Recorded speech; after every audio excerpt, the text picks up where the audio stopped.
Vamos a comenzar con esta presentación. Lo que he querido armar para esta noche es una introducción a las finanzas personales. Pero para esto hay que entender qué significan las finanzas personales y para qué nos es útil a todos nosotros en nuestra vida diaria, ¿no? Entonces, primero vamos a partir con la pregunta de qué son las finanzas personales. De todas maneras, los usuarios pueden contestar si desean. Yo, al estar compartiendo esta presentación, no puedo ver los comentarios, pero Diego, ahí te pediría que tú me ayudes en caso haya por ahí algunas respuestas o algunas preguntas para poder ayudar a todos. Por supuesto, cualquier pregunta, consulta que está ahí, inmediatamente te estoy diciendo. Perfecto. Entonces, bueno, vamos a comenzar con la introducción a las finanzas personales. Entonces, ¿qué son las finanzas personales? ¿Para qué nos sirven? Las finanzas personales son una herramienta que nos permiten o nos ayudan a administrar correctamente nuestro patrimonio, nuestro dinero o inclusive nuestros bienes, como por ejemplo nuestro auto, nuestra casa, nuestra computadora, nuestro celular, ¿no? Cómo administrar todo nuestro patrimonio en sí.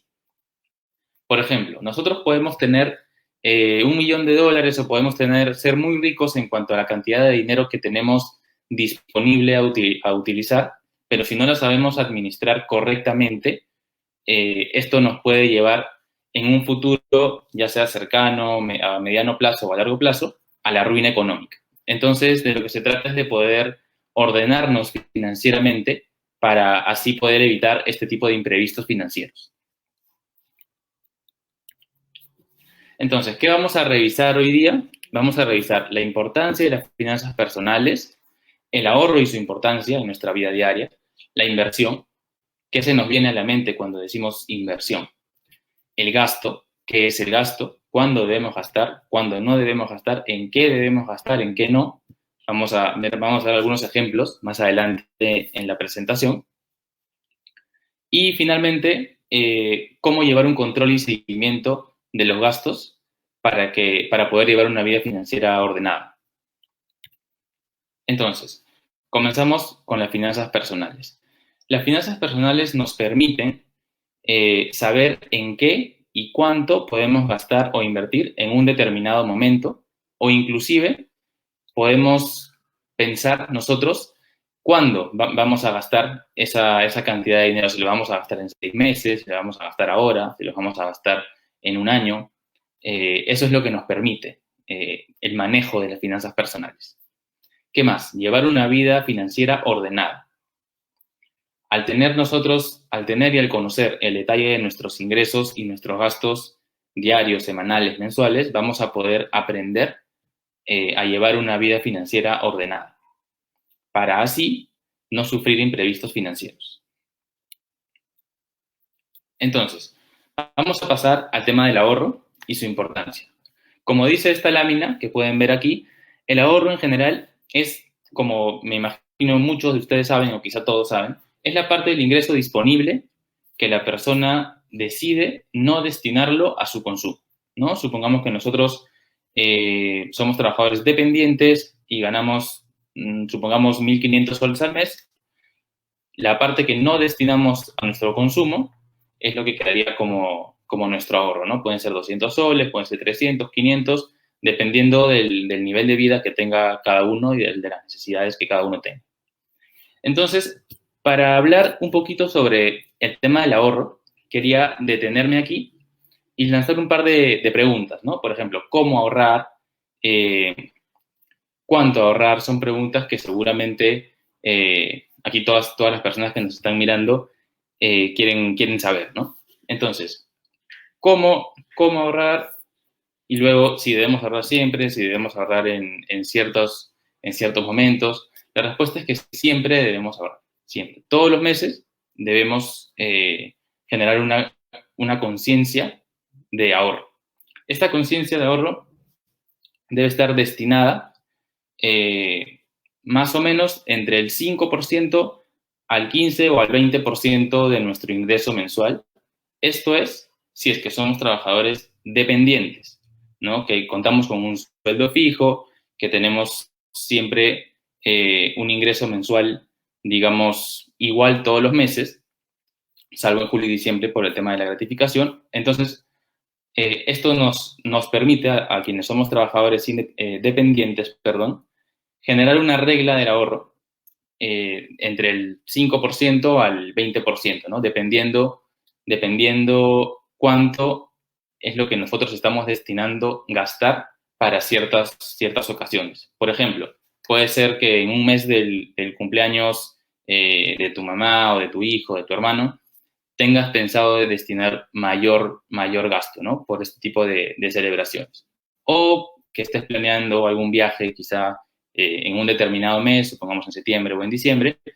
En estos casos, el ahorro no va a ser igual al de los meses, digamos, recurrentes. Todas estas cosas debemos tomarlas en cuenta para poder así saber cuánto ahorrar en un determinado mes. ¿Sí? Entonces, recapitulando, el ahorro, cuánto ahorrar depende de nuestro nivel de ingresos y de nuestro nivel de vida generalmente. Y también depende si somos trabajadores dependientes o trabajadores independientes. Si somos trabajadores dependientes, es mucho más fácil hacer esta regla, ¿no? Del 5% al 15% o si es posible al 20%. Si somos trabajadores independientes, es decir, si tenemos nuestro emprendimiento, nuestro negocio, nuestra empresa, es un poco más complicado porque no contamos con un ingreso fijo todos los meses. Sin embargo, igualmente se puede realizar una cultura de ahorro considerando una estimación de los ingresos que tengas en cada mes. Pero siempre es recomendable al menos ahorrar el 5% de los ingresos que tengas, ya seas como trabajador dependiente o si eres un trabajador independiente. Además, hemos hablado ya de los tips del ahorro. Ahora vamos a hablar básicamente por qué es tan importante el ahorro, ¿no? Entonces, es importante porque nos permite tener un fondo de emergencia que lo podríamos utilizar en situaciones de crisis, como la que estamos viviendo actualmente. Entonces, supongamos que nosotros no hayamos ahorrado, llega la crisis, nuestro negocio, nuestra empresa quiebra o si somos trabajadores dependientes, nos despiden de trabajo por este tema del COVID o alguna otra crisis económica, política, social que pueda haber en el país. Entonces, si no tenemos ese ahorro, nos va a ser muy complicado poder cubrir nuestros gastos necesarios. Entonces, es fundamental tener un ahorro para así contar con un fondo de emergencia. Vamos a pasar ahora a lo que es la inversión. ¿Qué se nos viene a la mente cuando decimos inversión? A ver, cuando nosotros decimos inversión es la cantidad de dinero que se coloca a disposición de un tercero con la finalidad de obtener un mayor beneficio futuro. Por ejemplo, existen varias opciones de inversión. Las tradicionales es simplemente un depósito en un banco, puede ser un depósito a plazo fijo, puede ser en cajas municipales, en cajas rurales, en un fondo mutuo, quizá invertir en la bolsa, ¿no? Esas son las opciones típicas cuando se nos viene a la mente la palabra inversión. Ahora, existen también otras alternativas de inversión, como lo son, por ejemplo, invertir en tu educación, ¿no? Entonces, decidimos meternos a clases, por ejemplo, a clases de finanzas personales, a clases de economía, o quizá llevar alguna maestría, algún posgrado, cualquier tema que tenga relevancia con lo educativo. Entonces, podemos también invertir en la educación. O también se puede invertir quizá en una casa, en comprarse una casa, en comprarse un auto, o en comprarse otro tipo de bienes, en viajes. Entonces, va a depender de cuánto valoramos cada bien para así decidir en qué invertir. Ahora, como opinión personal, lo mejor que puedes hacer es invertir en tu educación. Porque una persona educada en lo que sea, en este caso hablando de finanzas personales o de todo este tipo de digamos, de temas financieros, es fundamental aprender de estos temas para luego así tener conocimiento y evitar la ruina económica, ¿no? Tener desfases económicos y tener quizá problemas financieros que nunca faltan, ¿no? Entonces, ese es mi consejo, ¿no? Lo mejor es invertir en educación.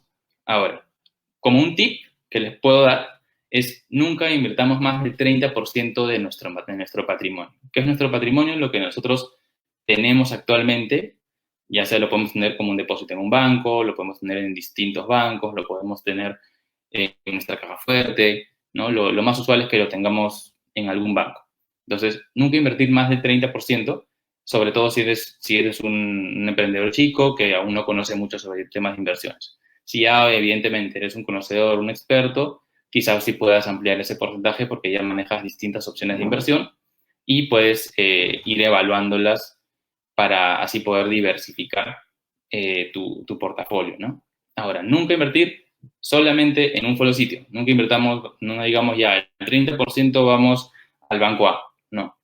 Les sugiero que si van a invertir el 30% de su patrimonio, sea, por ejemplo, 10% en el banco A, 10% en un fondo mutuo y otro 10% en alguna otra opción de inversión que ustedes podrían estar evaluando. Entonces, eso es algo que se los dejo como un consejo para que, digamos, puedan diversificar su portafolio y así también mitigar el riesgo que pueda haber, ¿no? Ante la pérdida, el poco interés, por ejemplo, ahora que nos encontramos en una incertidumbre política, siempre cuando cuando estamos en contextos electorales, tenemos temas ahí con la tasa de interés, con la inversión, son coyunturas un poco reservadas, por decirlo así. Bien, ahora entonces vamos a pasar a revisar lo que es el gasto, cuándo debemos gastar y cuándo no, ¿no? Lo que les comentaba un poco al inicio de la presentación.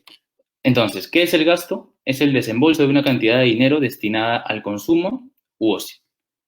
Entonces, ¿qué es consumo? ¿Qué es ocio? El consumo, por ejemplo, podemos consumirlo en alimentación, en luz, agua, teléfono, quizá en vestimenta, ¿no? O en ocio, ¿no? Por ejemplo, jugar tenis, jugar fútbol, ir a restaurantes, salir al cine, entre otros. Eso es gastar en ocio, ¿no?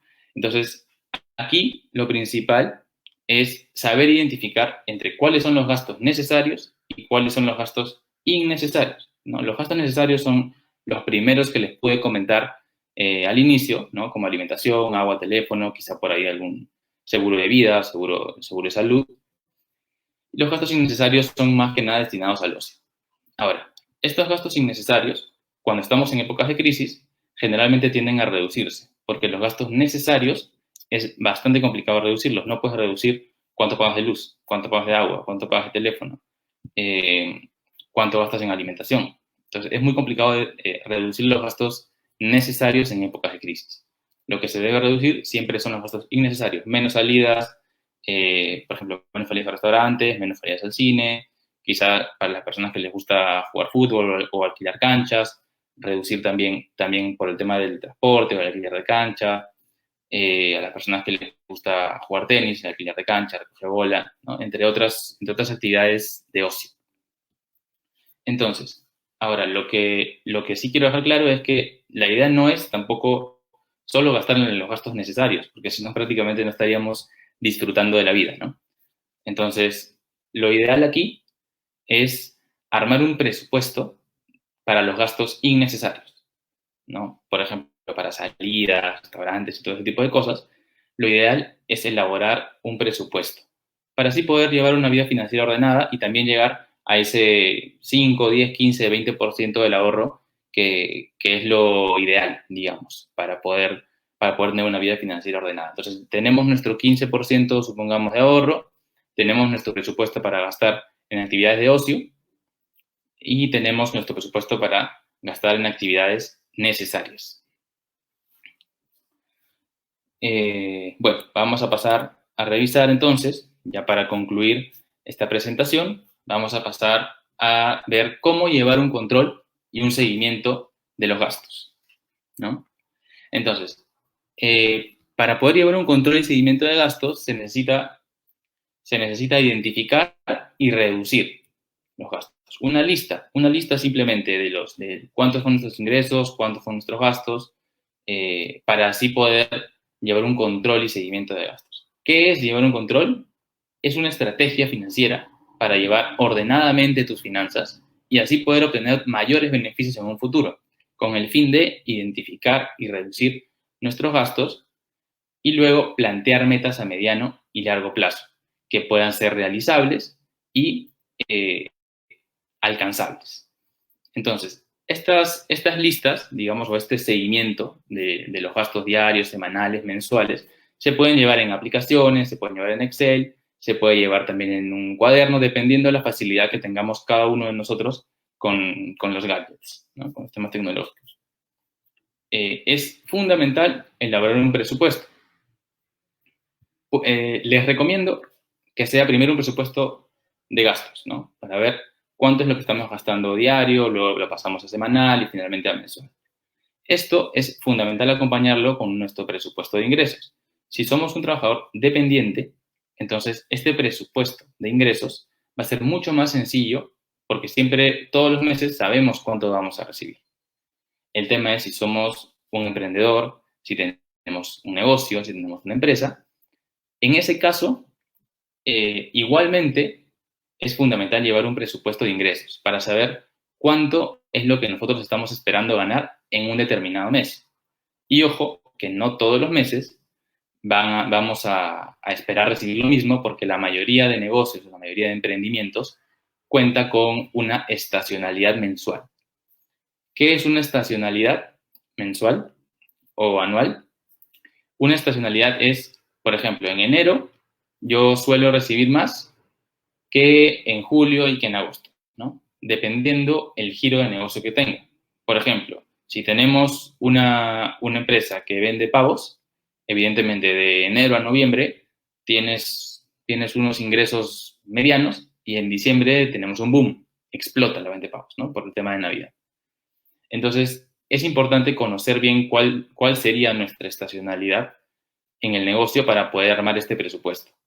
Porque no necesariamente vamos a tener ingresos equitativos todos los meses o gastos equitativos todos los meses, ¿no? Va a depender de en qué mes nos encontremos y del rubro o del giro del negocio en el cual nosotros estemos o nos dediquemos. Entonces, luego quería hacerles una pregunta, me dicen si por ahí me pueden responder, es ¿cuánto dinero necesitamos para lograr nuestra meta en el tiempo que nos trazamos, ¿no? ¿Cuánto dinero necesitamos para lograr nuestra meta en el tiempo que nos trazamos? Ahí, Diego, me ayudas por ahí si hay algunas respuestas. Perfecto. Ahí aún no veo personas que están respondiendo, pero veo preguntas. Veo allí que está Perfecto. preguntando Margie Leguía, ¿cómo puede construir hábitos de ahorro? Qué buena pregunta. A ver, lo principal para conseguir un hábito de ahorro es la dedicación. O sea, en verdad empieza por uno mismo. Uno mismo tiene que dedicarse, tiene que estar seguro de que realmente quiere ahorrar. Ese es el primer paso. Porque si no quieres ahorrar o si estás todavía dudando y no estás decidido, realmente no lo vas a hacer. Entonces tienes que tener primero la voluntad de tener ese hábito de ahorro. Y cómo tener ese hábito de ahorro es justamente llevando un control y un seguimiento de los gastos y de tus ingresos. Existen, como te digo, aplicaciones, bueno, también lo puedes hacer en un Excel o lo puedes ver en un cuaderno, dependiendo del manejo tecnológico que cada uno tenga, para poder llevar este control. Entonces, supongamos que nosotros desembolsamos cualquier desembolso de dinero, hay que completarlo en el Excel.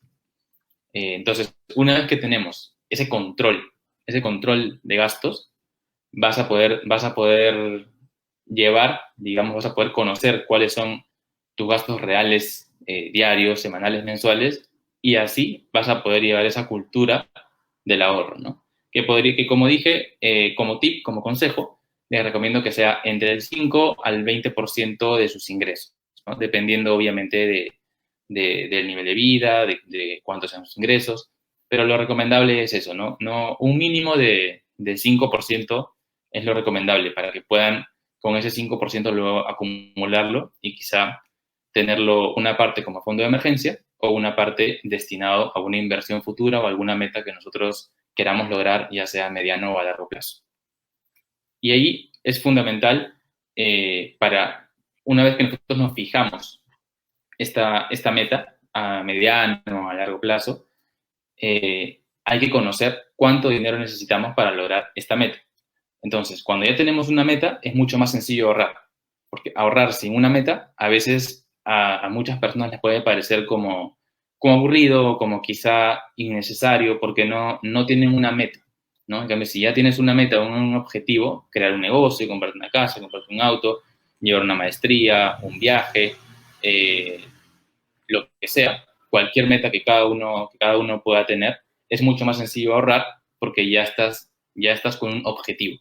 Entonces hay que trazarse este objetivo en un determinado tiempo, pues en 6 meses, en un año, armando un presupuesto y así es mucho más sencillo ahorrar. Esa sería la respuesta que le puedo dar a Mario.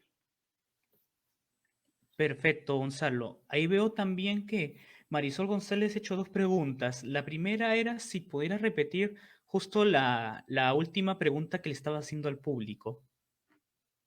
Sí, sí, justo era esta pregunta, que era una vez que nosotros nos trazamos metas, es importante conocer cuánto dinero necesitamos para lograr nuestra meta, ¿no? En el tiempo que nos hemos trazado.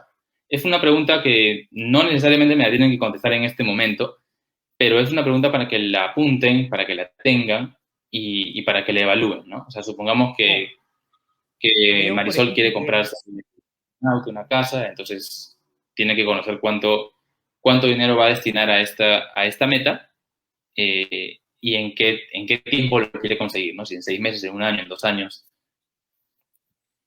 veo, por ejemplo, ahí también si hubo alguien que respondió la pregunta que era que dice que su meta es de que quiere ganar 10.000 soles, 10.000 soles de manera mensual.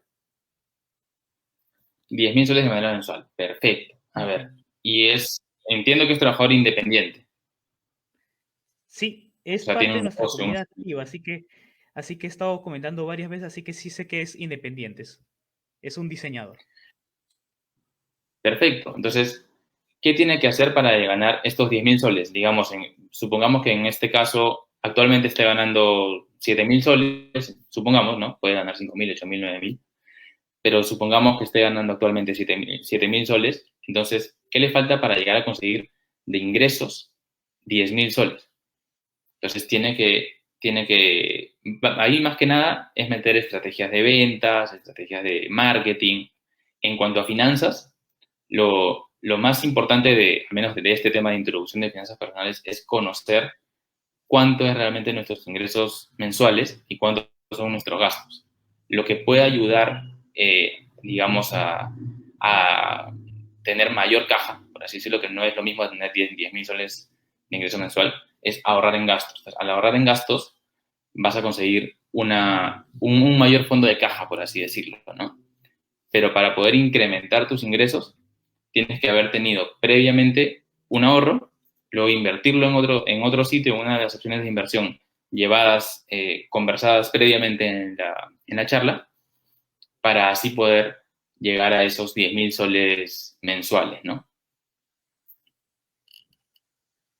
Ok, perfecto, Gonzalo. Veo también que hay otra pregunta también por parte de Marisol González. Siempre está activa, veo que ha estado activa durante todo el evento, que pregunta, en este caso, ella es independiente.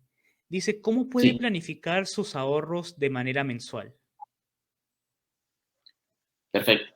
Entonces, para planificar nuestros ahorros de manera mensual, el consejo que le puedo dar es que ahorre entre el 5 al 15 o 20% de sus ingresos. Ahora, al ser una trabajadora independiente, le recomiendo que empiece por ahorrar el 5% mensual. Y a medida que vaya generando más ingresos en ciertos meses, porque cuando eres independiente generalmente tienes ingresos bastante inestables, por así decirlo, tienes meses con fuertes ingresos y tienes otros meses con ingresos un poco más bajos. Entonces, lo que yo sugiero es empezar con un 5% cuando tienes un ingreso bajo, ¿no? Y si ya luego, en los meses que tienes un pico un poco más alto, incrementarlo, ¿no? Incrementarlo y ahorrar quizá el 15% de estos ingresos. Y así te va generando siempre una cultura de ahorro cuando eres trabajador independiente. dependiendo de los ingresos que tengas cada mes, destinar un 5%, un 10%, un 15% al ahorro, y el resto lo usas ya sea para gastos necesarios como para gastos innecesarios, de acuerdo al presupuesto que vas elaborando, ¿no? Ok, perfecto, Marisol. Espero te haya quedado súper claro. Perfecto, Gonzalo. Esas son las preguntas que hasta ahorita ha tenido el público.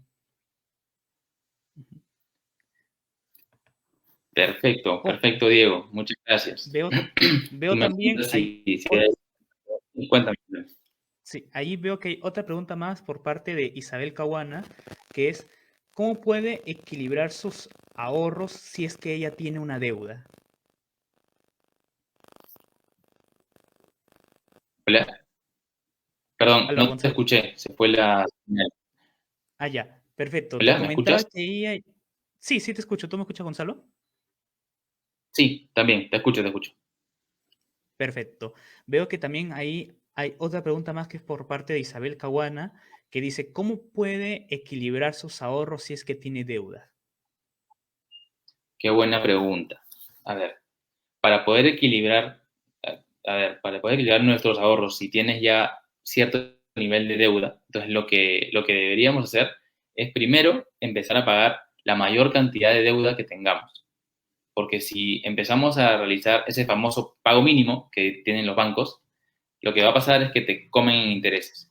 Entonces, pagar lo más posible para dejar de endeudarnos y luego ya poder ahorrar, ¿no? Entonces, paguemos lo máximo que podemos, siempre mantengamos, bueno, si tenemos un nivel de deuda, mantengamos aunque sea un 1 o 2% de nuestro ingreso de ahorro.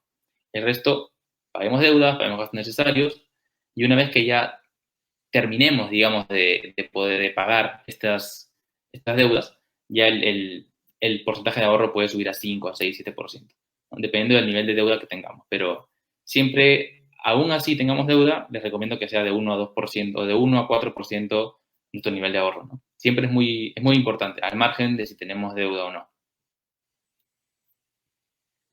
Ok, perfecto, Gonzalo. Veo que sí, hasta ahora son las preguntas que hemos tenido.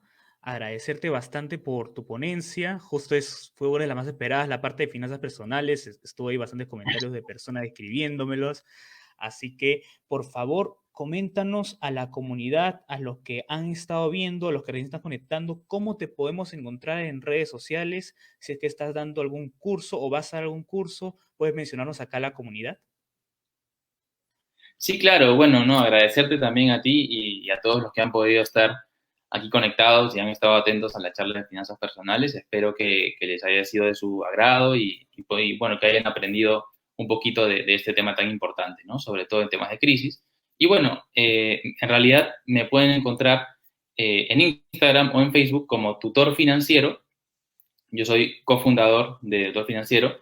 Lo buscan en Instagram, me siguen y luego me pueden escribir por DM para si necesitan asesorías o clases. Actualmente estamos evaluando pronto realizar cursos grupales de finanzas personales o de cursos básicos, ¿no? Como economía básica, finanzas personales básicas, finanzas personales intermedias, para todos los interesados, ¿no? Así que por ahí me pueden escribir. Me buscan en Instagram o en Facebook como tutor financiero. De hecho, cuando mostré la página, ahí tenían el loguito de tutor financiero. Así que por ahí también me pueden encontrar. Perfecto, Gonzalo. Ha sido un honor tenerte acá y ser de los ponentes de este primer Summit de Emprendimiento y Networking. Esperamos volver a tenerte pronto. Un saludo y muchos éxitos, Gonzalo. Muchas gracias, Diego. Muchas gracias a todos también. Un saludo. Éxitos.